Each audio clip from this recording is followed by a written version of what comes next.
പരിശ്രമവും. അപ്പൊ നാലാമത്തെ ഭാര്യയോട് അയാൾ പറഞ്ഞു, നീ എന്റെ കൂടെ വരണം, നിന്നെ പിരിയാൻ എനിക്ക് കഴിയൂല എന്ന് നിനക്കറിയാലോ.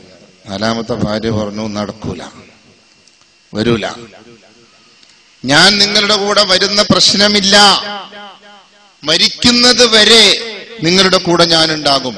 മരണത്തോടെ നമ്മൾ രണ്ടും രണ്ട് വഴിയായി. എനിക്ക് ജീവിക്കണം, നിങ്ങളോടൊപ്പം വരാൻ എനിക്ക് പറ്റൂല. അദ്ദേഹത്തിനുണ്ടാകുന്ന വിഷമം നമ്മൾ പറയേണ്ടതില്ല. അദ്ദേഹം വളരെ വിഷമത്തോടെ മൂന്നാമത്തെ ഭാര്യയോട് ചോദിച്ചു, നീ വരുമോ?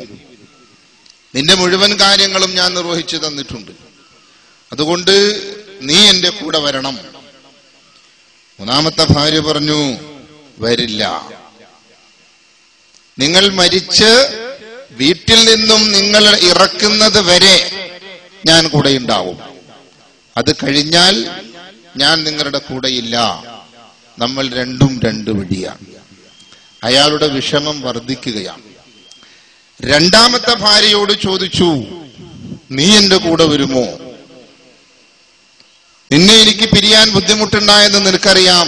അവര് രണ്ടുപേരും വരൂല എന്ന് പറഞ്ഞു. എന്റെ വിഷമം നിനക്കറിയാം, നീ വരൂ. അവള് പറഞ്ഞു, ഇല്ല, ഞാൻ വരൂല.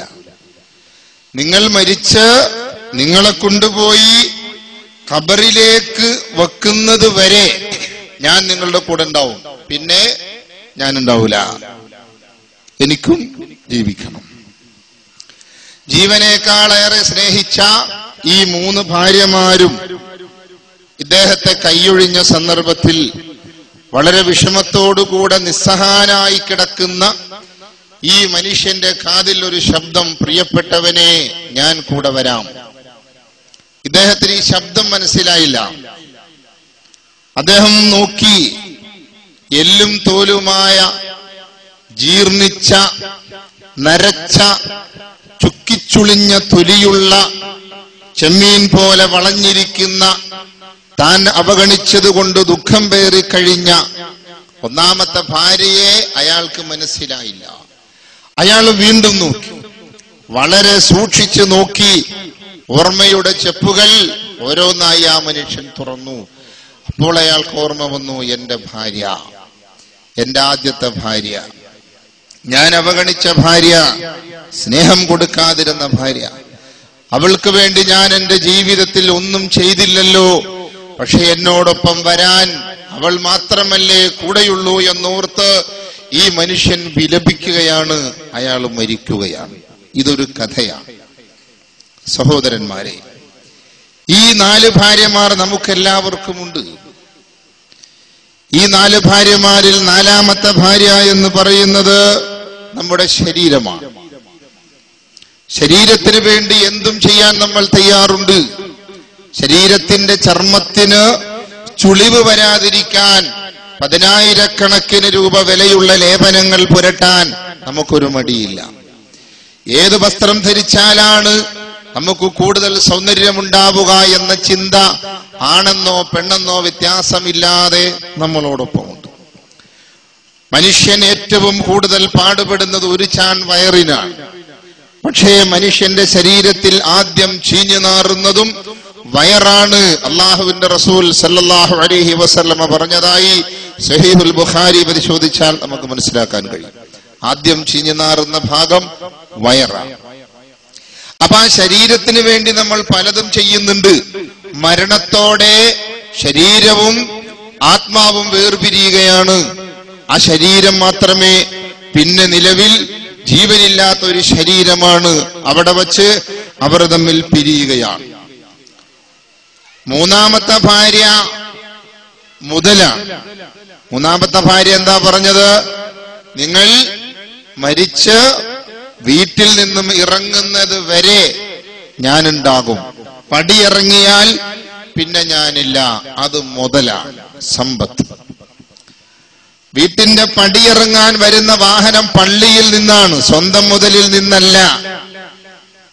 സ്വന്തം മുതൽ അതുവരെ കിടക്കുന്ന കട്ടിൽ, അതുവരെ കിടക്കുന്ന മുറി, അതുവരെ ഉപയോഗിക്കുന്ന വസ്ത്രം, അതുപോലെയുള്ള സൗകര്യങ്ങൾ, അതാണ് മൂന്നാമത്തെ ഭാര്യ. അത് മുതലാണ്, സ്വന്തം സമ്പത്താണ്, സമ്പാദ്യമാണ്. മയ്യത്ത് കൊണ്ടുപോകാൻ വേണ്ടി വരുന്നത് പള്ളിയിൽ വാങ്ങി വെച്ചിട്ടുള്ള മയ്യത്ത് കട്ടിലാണ്. വീട്ടിൽ കിടക്കണ കട്ടിൽ ആരെങ്കിലും കൊടുത്തേക്കാറുണ്ടോ? ഇല്ല.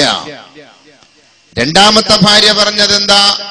നിങ്ങളുടെ ശരീരം മണ്ണിലേക്ക് വെക്കുന്നത് വരെ ഞാനുണ്ടാകും, പക്ഷേ ആ ശരീരം മണ്ണിലേക്ക് വച്ചാൽ പിന്നെ ഞാൻ നിങ്ങളോടൊപ്പമില്ല. സന്താനങ്ങളാണ്, ബന്ധുക്കളാണ്. ശരീരം കൊണ്ടുപോയി ഖബറിലേക്ക് വച്ചാൽ, പലക വച്ച് മൂടിയാൽ, മണ്ണിട്ട് മൂടിയാൽ മക്കൾ തിരിച്ചു പോരുന്നു, വീട്ടുകാരും തിരിച്ചു പോരുകയാണ്. ഒന്നാമത്തെ ഭാര്യയോ അത് സ്വന്തം നഫ്സാണ്, സ്വന്തം നഫ്സാണ്. അതിനുവേണ്ടി എന്താ ചെയ്തിട്ടുള്ളത്? ഇതാണ് നമ്മുടെ ചർച്ചയുടെ മർമ്മം. യാ അയ്യുഹല്ലദീന ആമനൂ ഇത്തഖുല്ലാഹ വൽ തൻളുർ നഫ്സും മാ ഖദ്ദമത് ലിഗദിൻ വത്തഖുല്ലാഹ.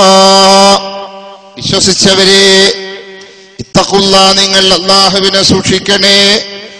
വൽ തൻളുർ നഫ്സും മാ ഖദ്ദമത് ലിഗദിൻ, ഓരോരുത്തരും തങ്ങളുടെ നാളത്തെ ജീവിതത്തിലേക്ക് വേണ്ടി എന്താണ് കരുതിയിട്ടുള്ളതെന്നൊരൽപ്പം തിരിഞ്ഞു നോക്കിക്കൊള്ളട്ടെ. വത്തഖുല്ലാഹ, നിങ്ങൾ അല്ലാഹുവിനെ സൂക്ഷിക്കണം കേട്ടോ. രണ്ട് ഭാഗത്തും അല്ലാഹു ശരിക്ക് നല്ല കട്ടിയായ ഭദ്രമായ ഒരു ഭിത്തി എന്ന നിലക്കാണ് തഖ്വയെ കുറിച്ച് പറഞ്ഞിട്ടുള്ളത്. ഇത്തഖുല്ലാഹ, നിങ്ങൾ അല്ലാഹുവിനെ സൂക്ഷിക്കണം.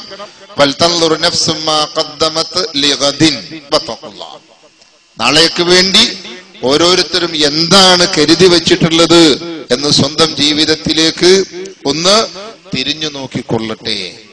സഹോദരങ്ങളെ, അതാണ് വേർപാട് എന്ന് പറയുന്ന സംഗതി. ഈ അടുത്ത കാലത്ത് സുനാമി ഉണ്ടായ ചരിത്രം നമുക്കറിയാം. സുനാമിയിൽ സുമാത്ര ദ്വീപിലെ ഒരു സ്ത്രീ ആകെയുണ്ടായിരുന്ന എല്ലാ മുതലും പോയിട്ട് 2 കുട്ടികളെ വാരിയെടുത്തുകൊണ്ട് ഓടുകയാണ്.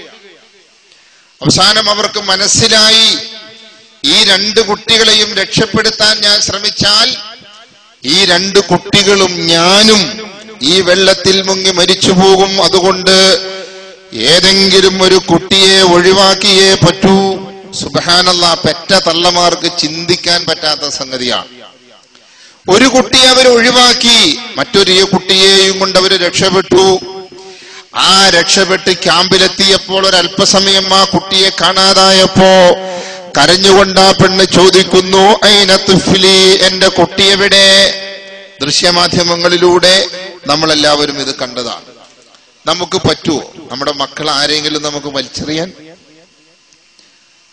ജീവിച്ചിരിക്കുന്ന നമ്മളോടൊപ്പമുള്ള നമ്മുടെ കുഞ്ഞുങ്ങളിൽ ഒന്നിനെ വലിച്ച് ദൂരേക്ക് കത്തിയാളുന്ന തീയിലേക്കോ വെള്ളത്തിലേക്കോ വലിച്ചെറിയാൻ നമുക്ക് സാധിക്കുമോ? ഒരിക്കലും സാധിക്കുകയില്ല.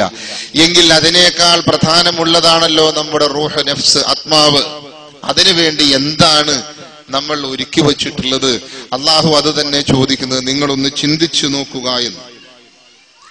ചങ്ങനാശ്ശേരിയിൽ കാട്ടാളന്മാരുടെ അടിയേറ്റ് ഒരു ASI മരിച്ചു. കഴിഞ്ഞ ദിവസം പത്രവാർത്തകളിലൂടെയും ദൃശ്യശ്രാവ്യ മാധ്യമങ്ങളിലൂടെയും നമ്മൾ കണ്ടതാണ്.